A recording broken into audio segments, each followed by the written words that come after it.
o Allan Kardec, ele usava muito da razão, né? Isso. Então, da lógica, o bom senso.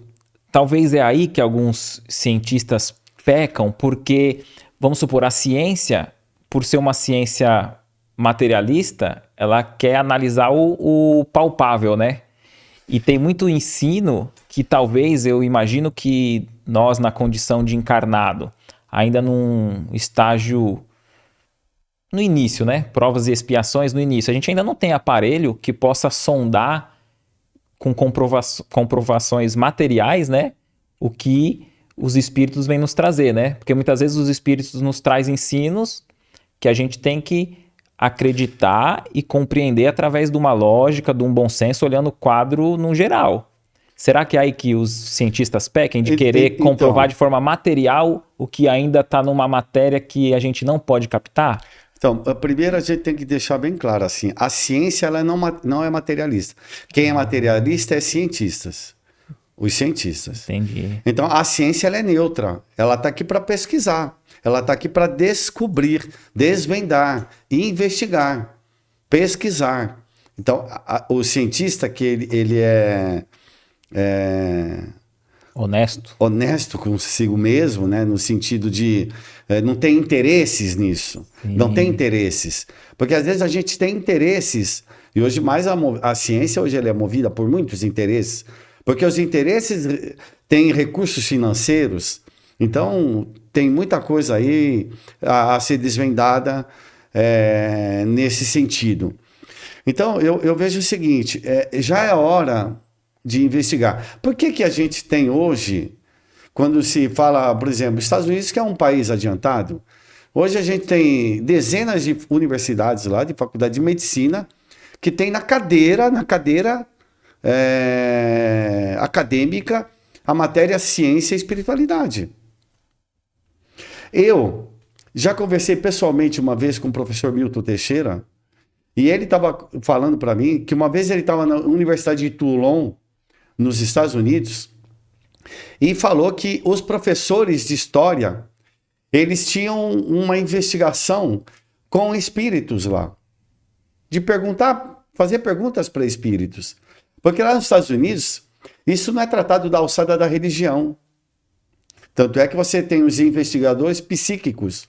Tem o do Ian Stevenson, né? Tem bastante casos de reencarnação, isso. Né? Isso, mas aí é um cientista, é um pesquisador, né? Sim, mas eu estou falando assim, por exemplo, no setor policial, nós temos os investigadores psíquicos, que são médiums que acabam colaborando com aqueles crimes que não são desvendados, ou têm dificuldade para desvendar. Só que eles são pagos, eles são remunerados para isso. Então, o que eu acredito é o seguinte, tem que tirar esse grande personagem da história da caixinha da religião e colocar na caixinha da vida, da investigação. E levar a sério. Será que ele multiplicou mesmo 3 peixes para 5.000 pessoas? O pão lá multiplicou tudo isso? Ora, é incontestável isso para os historiadores. Mas como é que você me explica isso dentro da ciência atual? Então, por exemplo, quando o Einstein propõe a teoria do espaço-tempo, levou quase 100 anos para ser provado. Mas na cabeça dele já estava, porque ele já tinha isso formatado. Porque o cientista, ele é desprovido de preconceito. Essas ideias vêm pelo senso de quê? De observação.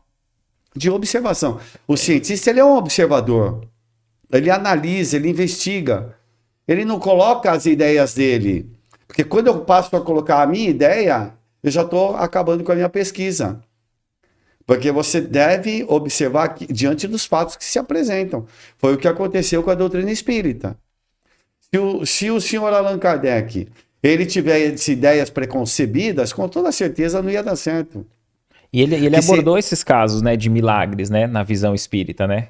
Sim, aí foi investigar, porque não existe milagre. Eu só não sei explicar pelas vias naturais como isso acontece. Mas tem explicação. Tem explicação. Se aparecer um espírito aqui, Tem como explicar isso. Talvez os mecanismos de funcionamento, isso, aquilo, a gente não saiba. Mas eu sei que pela ação dos fluidos magnéticos ou do ectoplasma animal, a gente consegue aqui um espírito se manifestar. Você apertar a mão dele, ele está vestido, você cortar a roupa dele. Isso já foi feito. No século retrasado já foi feito. Todas essas pesquisas já foram feitas. O que eu acredito, lógico que tinha um poder absolutista naquela época da igreja, e levaram isso para o lado da igreja, levaram a reencarnação para o lado da religião. Não tem nada a ver com religião. Onde já se viu ter a reencarnação a ver com religião? Não é uma questão de crença. O que você achou desse corte? Coloca aqui nos comentários a sua opinião sobre esse tema. Para ver o episódio completo, é só pesquisar Recomeçar Podcast Espírita. E caso tenha ficado alguma dúvida sobre a doutrina espírita, é perfeitamente normal. Procure ler as obras de Allan Kardec.